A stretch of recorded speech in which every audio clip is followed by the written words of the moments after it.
Welcome to Monster Mondays. I'm DBJ. Thanks for deep diving with me. And on today's episode, we're going to talk about regional reskins. This is probably going to be pretty short. Most of you already know this technique, this tool in the GM's toolbox to use whenever and wherever for whatever game system you're using. Um, the basic tool is called a reskin, right? You just take the mechanical bits, you re-describe what the mechanical bit is, and then you have yourself something new. If you're new to gaming, this may seem a little bit odd to you, but for those who've got plenty of years under your belt, you're an old grognard like me. Reskinning is nothing new, and in a strange way, reskinning is kind of a bane for those who want to get into publishing and for those who produce role-playing game books, because in effect, most games have everything that you need. All you need to do is just reskin it and redescribe it.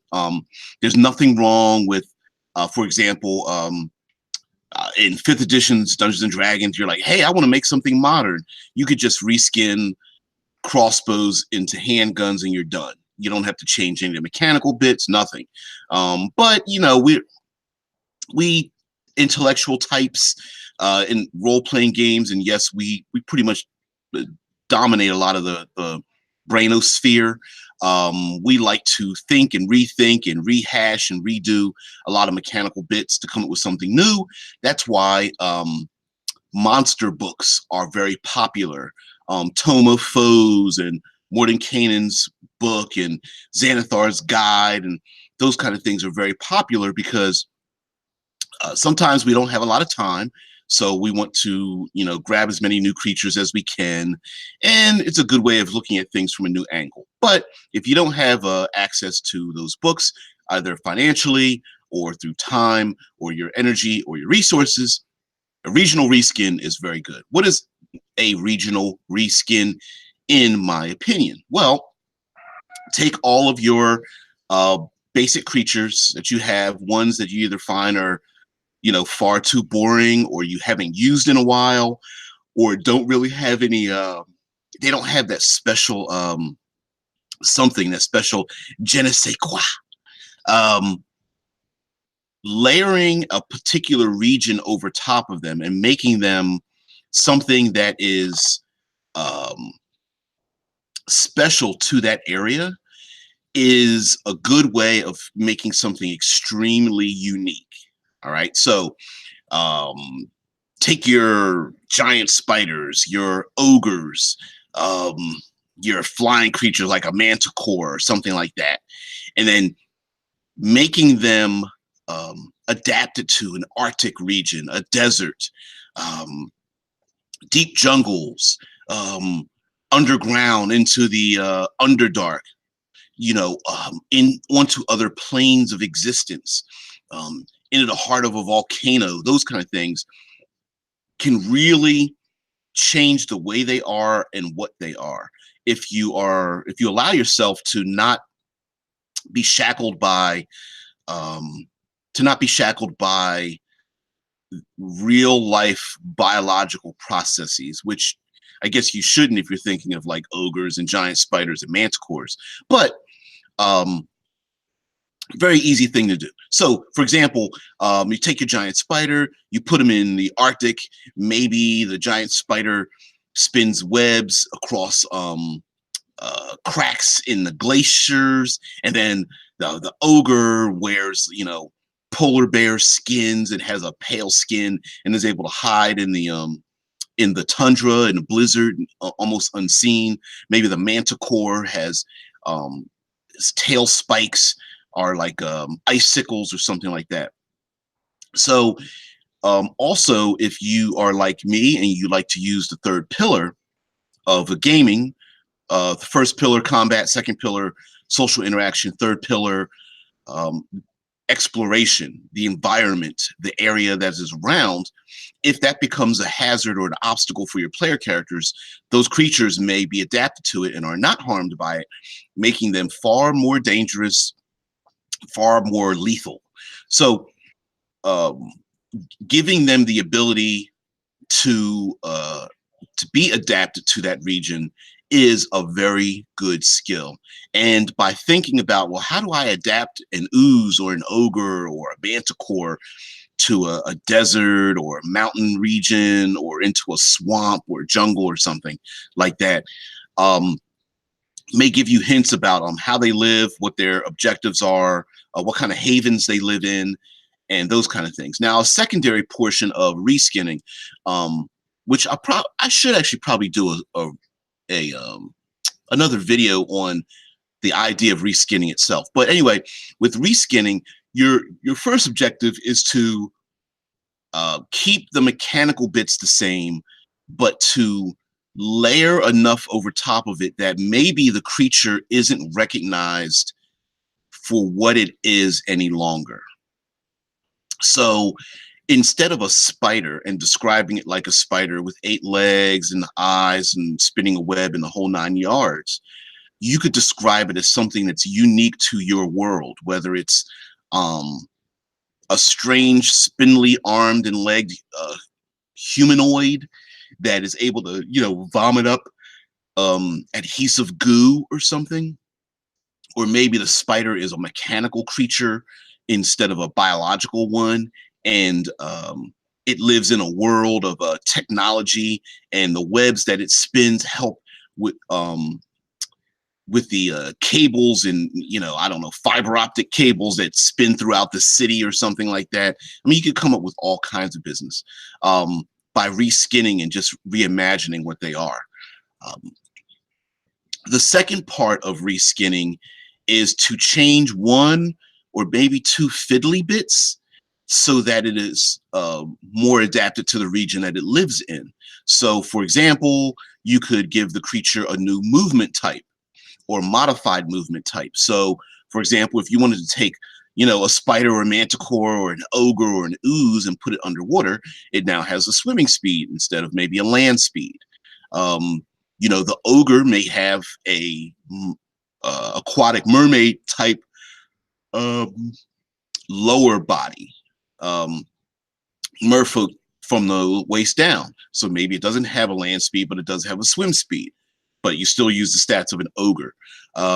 Maybe the spider moves like a jellyfish or a squid, using its legs to, flex and squeeze them together and move through the water. Same thing with an ooze. An ooze may swim through the water and may be almost unseen in an aquatic region. Another step with changing something, giving it like a swim speed, a climbing speed. Maybe it's allowed to jump or has some kind of ability to cling to walls or trees or mountainsides or something. Another thing you can do to reskin a creature is to change one or more of its attacks damage sources. So, instead of just doing like piercing damage or slashing damage or bludgeoning damage, maybe give it a necrotic touch or powerful sound and give it thunder damage or fire, or in the case of going into the Arctic, cold damage. In the case of, a volcano, give it fire damage. In the case of a realm of the undead, or into the the negative plane of negative energy or darkness or something, or the Shadowfell, maybe you give it necrotic damage. Maybe it now has a poison or acid or something like that, and you don't have to go through the process of coming up with new mechanics for everything. Just change one of its attacks. Just say the damage source is acid, and you're done. Maybe the ogre has an acidic touch because of the corrupt swamps that it comes from. Maybe the manticores bite or claws or tail spikes have poison, and it's because it uses it as a defense technique in the swamps or jungles that it comes from.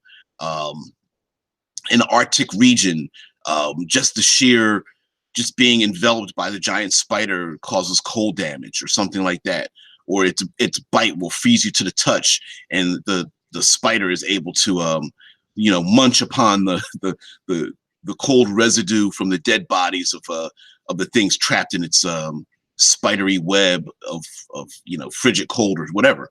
So yeah, just reskinning, regional reskins are just a good idea, just to use to add some new life, new flavor to the creatures, um, changing their where they come from and the origin of their abilities is a good idea.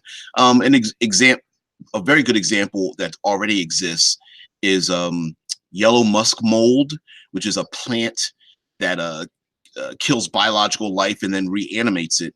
It is not. Um, it is creating undead, but not from a necrotic source. And so you can do the same thing. So maybe there's some ability in this realm that when things die, they come back to life um, as a an undead creature. But it could be that it is not a from a necrotic source like a lich or a shaman or some kind of ritual. It could be a natural fact in this world. So if something dies in a desert, maybe the cursed desert, it anything that dies just comes back to life and starts to wander the desert on its own. And maybe it gets buried by the desert sands, and every once in a while the wind will blow and uncover some of these undead creatures, and then they just start wandering around. And you can do this with just about any region too. Same thing could happen in a swamp or jungle or Arctic area where people freeze to death and they seem to freeze and die, and then they start wandering, trying to pursue and as an automaton their last known goals or desires, although feebly and mindlessly. You can also, when it comes to regional reskins, you can then, now that you've already learned how to reskin creatures and abilities, you can start to give your creatures unique skills or talents associated with the region.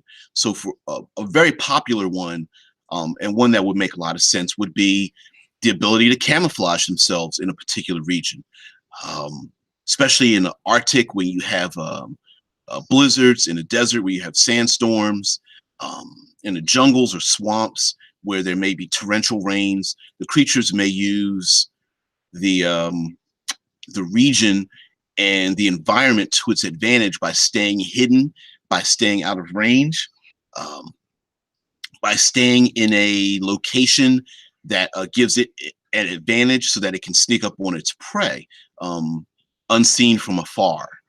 Um, you also have the ability that these creatures may lead unsuspecting prey into a trap. And it doesn't mean that these are mechanical traps, but you can reskin traps in the book as environmental hazards. So a collapsing ceiling may just be large rotted tree branches, or collapsing ceiling in a cave, or it could be rocks falling from above in a mountainous region. You can use those things, ice cracks from the ice cliffs from above, and just reskin a collapsing ceiling. Same thing with a pit trap.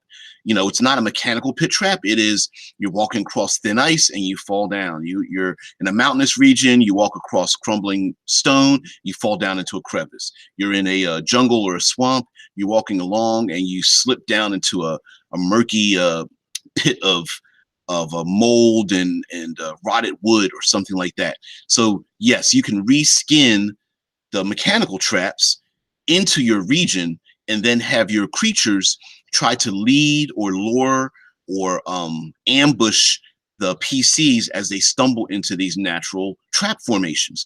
So the giant ogre that lives in the swamp may be seen from afar, waving around his, giant bone club or something like that. And when the PCs try to close in on him, they fall into a pit, and then he takes his bone club and smacks a tree, and then from high in the tree, the loose tree branches that are up there fall down on the party as a collapsing ceiling. And then once the ogre sees them, scrambling for their lives, he goes in and starts, you know, laying waste and knocking heads or something like that. So yes, you can reskin pretty much any kind of pit or mechanical ability into a regional one. Now, I said, kind of hinted before about like having a mechanical spider. You can also change the origin of the creatures. A creature doesn't need to be an aberrant or humanoid or something like that. You can just call it a construct. Now, this may take a little bit more effort on your part because there are mechanical fiddly bits, like the difference between something that is undead versus something that is an ooze versus something that is a construct. But common sense probably leads the charge on this. For example, a living spider has to eat, but a construct does not. A living spider has to breathe, a construct does not. So there comes some limitations. There are some built-in limitations and fiddly bits, but I think they would be pretty easy to do.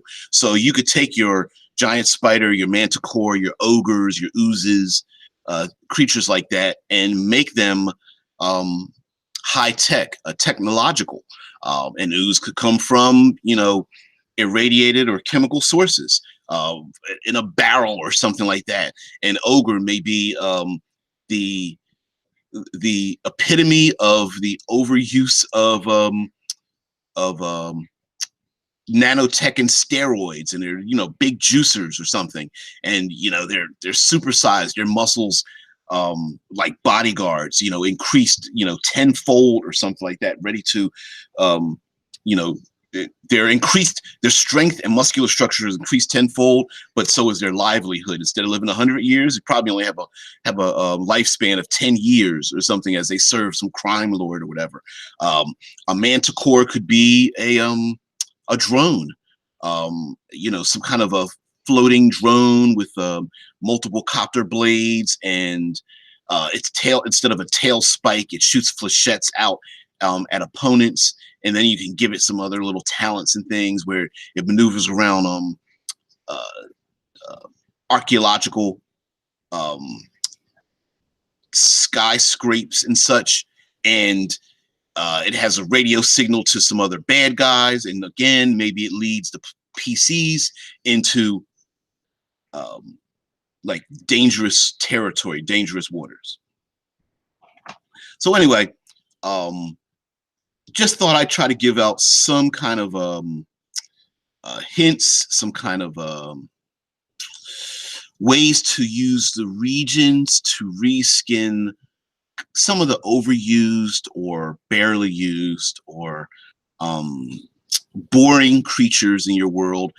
Ogres and orcs in Dungeons and Dragons are very popular, but they tend to be, it's like the go-to, and even player characters kind of look at them like, it's not really that fun, not really that much of a big deal.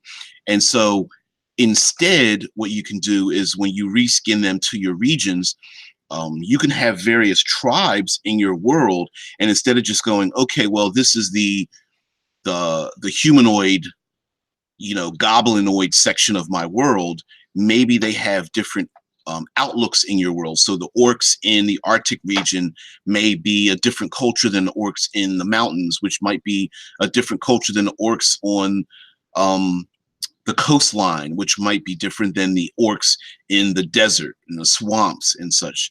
Same thing goes with the regular races that people can pick from. Elves that are adapted to the swamps or jungles may be completely different than the elves that are adapted to the desert, and so on and so forth. So anyway, usually I go on far, far longer. 20 minutes is pretty short for me.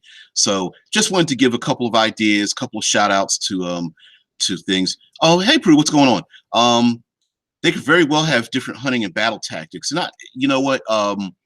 I would absolutely say that, right? Because um, in a swamp or jungle, if let's say those humanoids, whether it's your player races or creatures, are adapted to, like, say, um, scrambling over the tree lines, or maybe using mounts to scamper through the tree lines, or maybe they have a brachiation like monkeys and gorillas, and they're able to go across the upper region, whereas the PCs may be stuck trying to walk through the muck and murk below them, and so their battle tactics might be to strike from afar, maybe use local herbs as poisons to slow them down, um, lead them into or create hazardous terrain for them to get stuck in.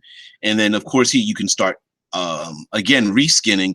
Instead of fifth edition, just seems to use difficult terrain as their catch-all for um, for the air quotes difficult terrain to walk through. Um, Prue says the environment doesn't even have to change a lot for differences to occur, but yeah, so much to get in there. Yeah, so for example, a jungle or swamp may have thick foliage, which offers like tons of cover, reduces sight lines, um, reduces ranged attack targeting, because there's a chance that it'll hit in a jungle.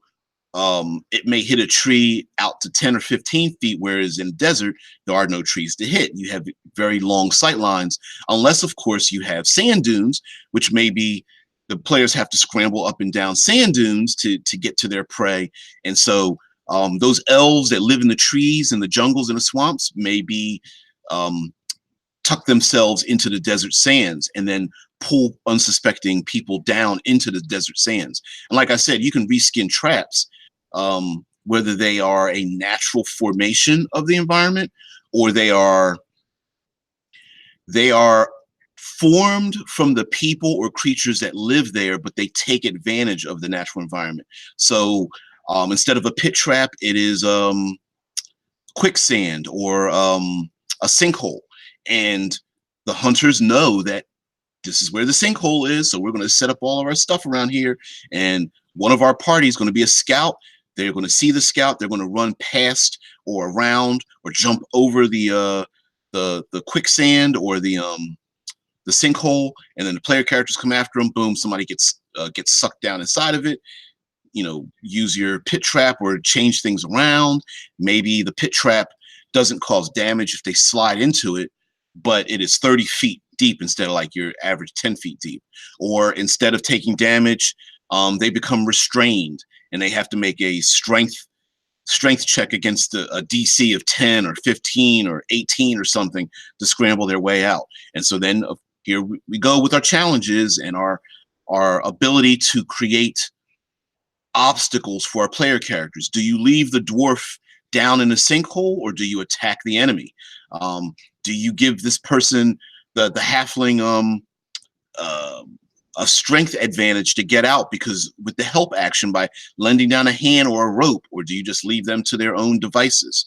Does the sinkhole fill in? Is there a chance they'll be trapped inside? Maybe giving them 3 rounds to get out. If not, they're covered completely in sand. Just obstacles are not just there to punish players. They are there to offer additional challenges. It's that lethal triangle that I love so much. You have your creatures, you have your PCs, they want to fight each other. And then you have this third thing out there, the environment, which can also cause all kinds of problems, whether it's rock slides or sandstorms or anything like that. And just before I go, one last thing to think about is magic in 5th edition Dungeons and Dragons is very popular. Many people want to pick character classes that use them, and most of the player races have dark vision. But remember, there's still a limitation in there. Most spells require or have a word in there that says an opponent or an ally that you can see within range. Dark vision has a limitation of a range. Usually it's like 60 feet or 120 feet or something like that. Let me read this. Prue Prue says there's also the gas encounter where players might succumb to the gases in a pit if they don't get out in time or fail con saves. Dangerous in real life, dangerous in RPGs. Just ask the people who in Hawaii and is it Ecuador with the volcano exploding. It's not just lava. They have to worry about gases coming out of the ground. They've got to worry about thick ash. I think it's Ecuador, where the torrential rains are mixing with ankle deep ash, making it thick and like a sludge. And then all of that with the sulfur and stuff makes breathing dangerous. And this is just reality. I mean, it's just a natural thing. Prue says precisely, so nasty. Yeah, absolutely. And imagine a creature that lives in that region isn't, how can I say this? Yes, they are taking advantage of where they live, but that is a normal thing. Jackals take advantage of pack tactics and wolves because that is how they attack. Spiders take advantage of their spider webs because that is a normal part of how they operate. And yes, once you start giving them more sentience, they will absolutely take further advantage of that. And so you can really, ramp up the danger of your typical goblinoid, your purple worms and your spiders and your flying creatures like birds or bats or something, by just giving them a little bit of a regional reskin, making them adapted to the region. As I was saying before, dark vision, spells that require you to see your opponent or to see them or something can be really affected by fog or sandstorms or torrential rain or thick foliage. If yes, you can hear your allies in the thick woods, but you can't see them, and therefore you may not be able to use your healing word spell or your magic missile to target the enemy or something like that. The ogre that has separated the party with its collapsing tree branches and thick sludge pit trap, and is starting to knock heads. Maybe everyone's separated by this thick foliage, and they're fighting, but you can't see them. The dwarf that falls down into the quicksand or the sinkhole, you may know the person's down in there, but you can't see them, and therefore you may not be able to use a spell to go after them. Same thing with dark vision. If dark vision has a 60-foot range, many creatures are aware or just assume that other things can see in its environment like it can, so it may stay out of range. So you can hear the nasty breathing of this dangerous creature down in the Underdark, but you can't see where it's coming from. That kind of thing. So I'll talk about dark vision in another video, because I can go on for another half an hour or more just talking about that. Besides, I want to get some notes down too. So anyway, guys, thanks for joining me. I'm DBJ. I like to deep dive on some particular subjects. Sorry about the camera if you're watching me. For some reason, I don't know, the zoom in or something, zoom function. I'm trying to get it to clear up, but whatever. It doesn't really matter. I have a feeling most people like to listen in, especially because I like to go on and on. I like to listen to a ton of other RPG pundits myself. So anyway, everyone have a very good day. If you check this out later, thank you very much. What I do, where I'm from, how to contact me, and everything is located in the things below. I'm thinking I'm going to try to make an end credit commercial, because I hate doing the little commercial things at the end. So anyway, just check me out. Check out the Cinematic Environs. Check out Critical Hit Publishing, of which I am a contributing writer. Thank you for your attention. Everyone have a very pleasant day.